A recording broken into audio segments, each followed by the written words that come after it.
English Easy Podcast. Hello, learners. Welcome back to English Sleep Podcast, your partner to learning English while you sleep. Welcome. I want to invite you, just for a little while, to step completely out of the rush of your day. Just leave it all at the door. Yeah. Picture a quiet, dimly lit room. The hour has ticked far past midnight. And the world outside your window has finally gone completely still. It's a really comforting kind of quiet. It is. Imagine you are sitting in a comfortable, deeply cushioned chair. The soft, heavy fabric of a blanket is draped warmly across your shoulders. And resting there, right in the center of your gently curved palms, is the comforting, steady weight of a warm cup. You can feel the subtle heat radiating through the ceramic. Slowly warming your hands. Relaxing your fingers one by one. Yeah. And you can see the delicate curling ribbons of steam rising. Just dissolving quietly into the cool night air. That quiet stillness, that single grounded moment. It's a feeling people have sought for thousands of years, really. It is. And tonight, we're going to take a very slow, very gentle journey together. A deep dive into the long, quiet history of the teacup. Exactly. We'll trace its story from the earthy, rooted beginnings in ancient times. All the way to the smooth, heavy mugs that sit patiently on our modern kitchen counters. So as you close your eyes, let yourself simply listen. We will explore not just the beautiful textures and shapes, but the quiet, fascinating science of why these vessels feel so incredibly comforting to hold. It's a beautiful thought to start with, to think about where this simple vessel actually began. Yeah, because when we look back at the historical records, the very first cups to hold tea weren't delicate or luxurious at all, were they? No, not at all. They were born thousands of years ago, deep in ancient China. And back then, tea wasn't really a relaxing evening ritual like we think of it today. Right, it was utility. It was a grounded, earthy medicine. Yes, exactly. In those earliest days, the vessels they used were deeply connected to the forest floor. They were crafted from materials pulled directly from the earth. Like carved wood or simple, thick bamboo. And there's a really beautiful natural logic to that choice. Because bamboo, for instance, isn't just a convenient shape, it's actually a natural insulator. If you imagine holding a thick, hollowed-out section of a bamboo stalk, you would feel that smooth, cool, waxy surface on the outside. But inside, it could safely hold the intense, boiling heat of a medicinal herbal brew. Oh, that makes perfect sense, because bamboo is essentially made of tiny, microscopic tubes, right? Yes, the xylem and phloem that once carried water up the plant. I suppose once the bamboo is cut and dried, those tiny tubes just become empty pockets of trapped air. Exactly. And still air is a wonderful insulator. It acts almost like a natural thermos, keeping the heat inside the liquid while protecting the hands on the outside. That's a perfect way to visualize it. Those microscopic pockets of air protected the hands in quiet, communal settings. As people shared health and warmth in the shadows of the ancient world. Yeah. But as the practice of drinking tea slowly shifted, as it moved from a purely medicinal necessity into a contemplative, shared cultural practice, the vessel needed to evolve. Because wood and bamboo are porous. Right.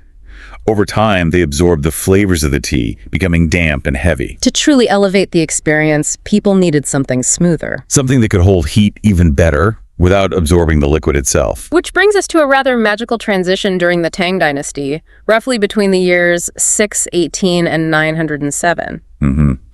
This is when we see the emergence of the very first porcelain teacups. I've always been a bit curious about that transformation. How do you take soft, muddy earth and turn it into something so glassy and smooth? Right. It feels almost like magic. It is a fascinating, quiet kind of alchemy. It all comes down to a process called vitrification. Vitrification? Yeah. Craftsmen discovered a specific type of white clay called kaolin. And that clay is rich in a mineral called silica, isn't it? Yes, exactly. And silica is essentially the main component of sand and glass. Oh, wow. So when they shaped this clay and placed it into kilns. Kilns that reached incredibly extreme temperatures, far hotter than a normal wood fire. Something incredible happened on a microscopic level. The silica inside the clay actually began to melt. It just flowed into all the tiny porous gaps in the clay. And then cooled into a solid, waterproof, glass-like matrix. Ah, I see. So it's a bit like taking granulated sugar and slowly heating it in a pan. Oh, that's a brilliant analogy. Because at first it's just loose, grainy powder, but when it reaches the right temperature, it melts. And when it cools, it hardens into a perfectly smooth, glassy sheet of hard candy. The heat completely changes its physical structure. Exactly. And the sensory result of that vitrification was just profound. Imagine the feeling, moving from the rough, porous grain of wood to something incredibly smooth. Cool to the touch before the hot water is poured. And because it was so dense, this early porcelain retained the comforting heat of the tea beautifully. Yeah. And because it was no longer porous, craftsmen could paint simple, delicate floral and geometric patterns directly onto the surface. It must have been mesmerizing to hold in the dim light of a fire. Porcelain, even back then, has this delicate translucency to it. Yeah, it reminds me of cupping your hands around a soft, gently glowing paper lantern in the dark. A delicate vessel holding both light and warmth. Feeling the heat sip gently through that smooth, glassy surface. It truly was a quiet revolution. And as the centuries drifted by, the love for tea slowly spread across Asia. It flowed gently into Japan and into Korea. But as it entered new environments with new philosophies, the teacup adapted once again. Right. In Japan, the tea ceremony, known as Chanoyu, cultivated a deep, quiet reverence for nature and harmony. And the cups used in this ceremony, called chawan, are entirely different from the delicate porcelain of the Tang Dynasty. They returned to a much heavier, earthy feeling. If you were to hold a traditional chawan, you would notice it's crafted from thick, porous clay. The shape is organic, never perfectly symmetrical. I've actually wondered about that. If they already had the technology for thin, smooth porcelain, why go back to such thick, heavy clay for a tea ceremony? It's a wonderful question, and it all comes down to the mechanics of heat and time. Time. Yeah. The Japanese tea ceremony is an incredibly slow, mindful process. It's meant to be savored over a long period. Ah, I see. So if you used a thin porcelain cup, the tea would lose its heat too quickly to the surrounding air. Exactly. But a thick, porous clay chawan acts like a thermal sponge. The tiny air pockets in the heavy clay absorb the heat slowly. And then radiate it back out, keeping the tea in your hands warm for a much longer time. So it's essentially the difference between wrapping yourself in a thin silk sheet, which cools almost instantly against the air, versus wrapping yourself in a thick, heavy wool blanket that slowly absorbs and traps your body heat over a long, quiet night. Exactly that. It asks you to slow down. To feel the comforting weight of the clay. And the perfectly imperfect textures of the thick glaze against your palms. It really is like holding a large, smooth river stone that has been shaped by gentle waters over time. Yeah, that natural curve perfectly fitting your hands. And nearby, the Korean tea culture was cultivating its own quiet history. Yes. Their cups, called jangwa, offer a completely different kind of sensory magic. Heavily focused on a glaze known as celadon. Celadon is famous for its soft, ghostly, jade green color. It's such a calming shade. But what is truly fascinating is how that calm color is born from chaos. Oh, how do you mean? Well, the green doesn't come from green paint. It comes from a tiny amount of iron oxide, essentially, rust mixed into the glaze. Rust. That's surprising. When the cups are placed in the kiln, the potters intentionally starve the fire of oxygen. So the fire's suffocating, basically. Right. And in its desperate search for air, the fire literally pulls the oxygen molecules right out of the iron oxide in the glaze. Wow. This chemical reduction alters the iron, transforming it from a rusty red into that tranquil, glassy green. That is just incredible. To think that such a peaceful, soothing color is the result of the fire pulling oxygen directly out of the stone. It's quite poetic, really. And Korean craftsmen would often carve incredibly fine, intricate patterns of leaves and vines directly into the clay before applying that glaze. A very slow tracing sensation. I can just imagine holding a jangwa cup, slowly tracing those etched leaves with my thumb. Feeling the slight dips and ridges of nature. Safely sealed beneath that smooth, ghost green glass, while the warmth of the tea radiates into my hand. It's a deeply hypnotic, tactile experience. But the journey of our quiet vessel eventually encounters a massive shift, doesn't it? Yes, it does. As global trade routes opened, tea slowly floated across the oceans, making its way to 16th century Europe. And this movement completely changed the teacup. Because in Europe, tea wasn't a native plant. It had to survive a dangerous, months-long journey on wooden ships. By the time it arrived, it was an incredibly rare, astronomically expensive treasure. Right, the vessel had to change to prove its worth. It ceased to be an earthy, natural object and suddenly became a tiny, precious luxury to show off to guests. Exactly.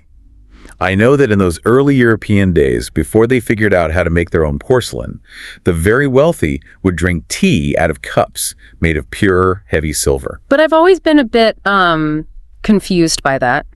Because silver is a metal. It has incredibly high thermal conductivity. Yes, it does. So if you pour boiling water into a silver cup, the electrons in the metal transfer that heat almost instantly.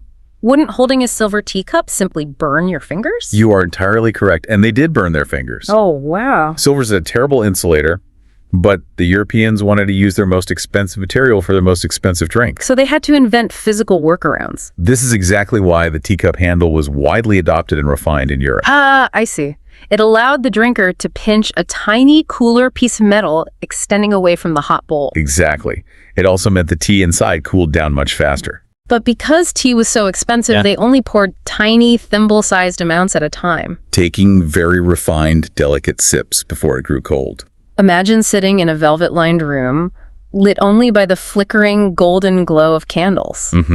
You would hold that tiny silver handle. Feeling the muted, warm reflections of the candlelight dancing across the polished metal. You would hear the very soft, muffled clink of a silver spoon against the silver bowl. What a dramatic shift in the sensory experience. Yeah, it really was. Moving from a heavy, grounding clay bowl held with both hands to pinching a tiny, heat-conducting silver vessel by a delicate handle. It feels as light as a feather by comparison. But eventually, Europe unlocked the secrets of porcelain, too. Yes, and when the 18th century brought the Industrial Revolution, the factories began to hum quietly in the background. This era birthed a completely new material that changed how the world felt their tea.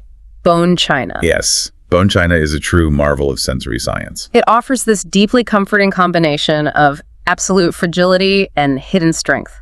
And the secret to how it works is right in the name. English potters discovered that by grinding animal bones into a fine ash, which is mostly calcium phosphate, and mixing it into the wet porcelain clay, they fundamentally changed the structure of the ceramic.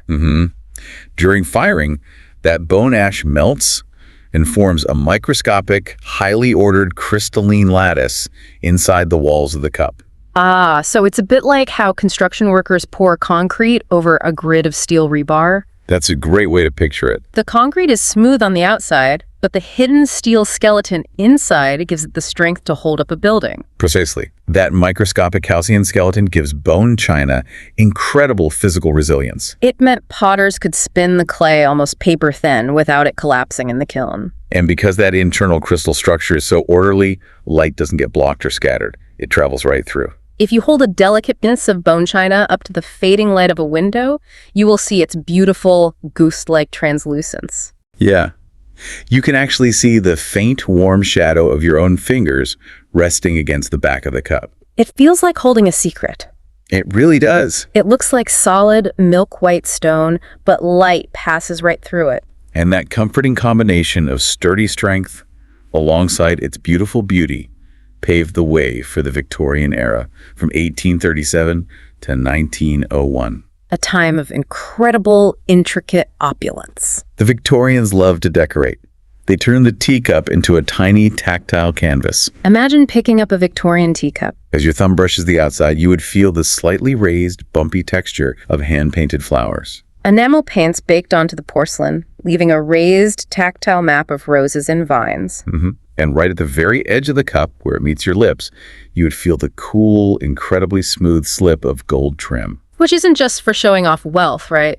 There is a sensory function to that gold rim. Exactly, it's not just decorative. Because unlike porous clay or even early porcelain, which might have tiny microscopic imperfections that create friction against the skin, pure gold is completely inert and incredibly smooth. It glides perfectly against the lips and doesn't impart any metallic taste, allowing you to experience the pure, unbothered flavor of the tea. It protects the delicate edge of the china and provides a perfectly neutral, frictionless surface for the sip. But the heavy, ornate decorations of the Victorians slowly gave way over time. The 20th century rolled in, bringing clean lines and unadorned simplicity. Function and form perfectly balanced. Which brings us gently to the cups we hold today.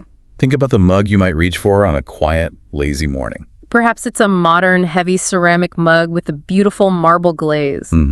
Imagine running your fingers over that sophisticated finish. There is a satisfying, quiet glide as your thumb moves across the smooth, swirling patterns. Or perhaps your quiet moment comes from a tiny espresso cup. You know, it's fascinating to look at an espresso cup next to a modern teacup. They are engineered so differently. A teacup usually has a wide, flared rim that is quite thin, but an espresso cup is tiny, compact, and the ceramic walls are incredibly thick. There is brilliant thermal physics behind those shapes. Because espresso is a very small volume of liquid. Right. If you poured it into a thin cup, it would lose all its heat to the air in seconds. So the thick ceramic walls of an espresso cup act like a thermal battery.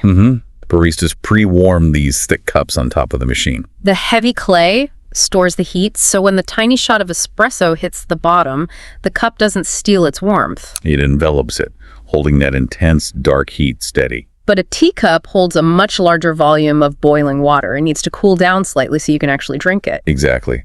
That flared, thin rim increases the surface area right where you take a sip, allowing the liquid at the very edge to cool rapidly through evaporation while the tea at the bottom stays piping hot. It directs the liquid so perfectly. It really is quite remarkable. Whether you are pinching the tiny handle of a silver cup in candlelight, tracing the etched leaves of green celadon, Or just wrapping both hands around a thick, heavy mug on a quiet Sunday morning.